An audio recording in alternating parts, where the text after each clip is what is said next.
95% of the folks that make our nutrition guidelines are directly paid for by food companies. That means the USDA recommends added sugar for 2-year-olds. They say up to 10% of a 2-year-old's diet should be added sugar.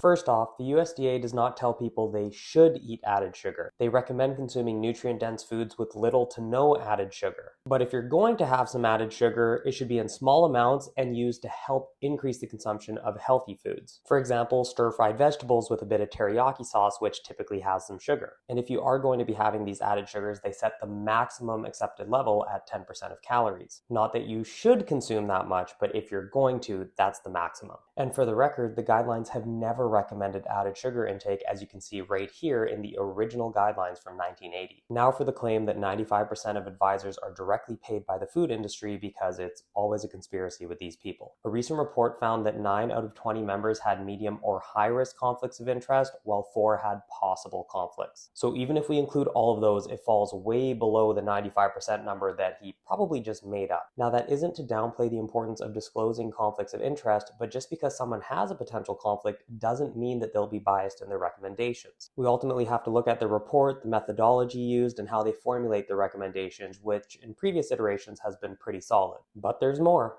Callie states that the conflicts of interest are what drive the recommendations around sugar, which I already explained he's wrong about anyway. Well, some of the most common conflicts of interest that were reported were related to the dairy industry, with some members having ties to egg and beef as well. The closest thing to a direct connection to the sugar industry that I could find was that one member spoke at a conference with numerous sponsors, in which one of those sponsors was Coca-Cola. And that same member had conflicts related to the National Dairy Council, amongst other groups. So this idea that the dietary guidelines are recommending that people eat added sugar is just plain false to begin with, and the claim that it's because of sugar industry ties is even more laughable, especially when it's coming from the pro-meat and dairy crowd.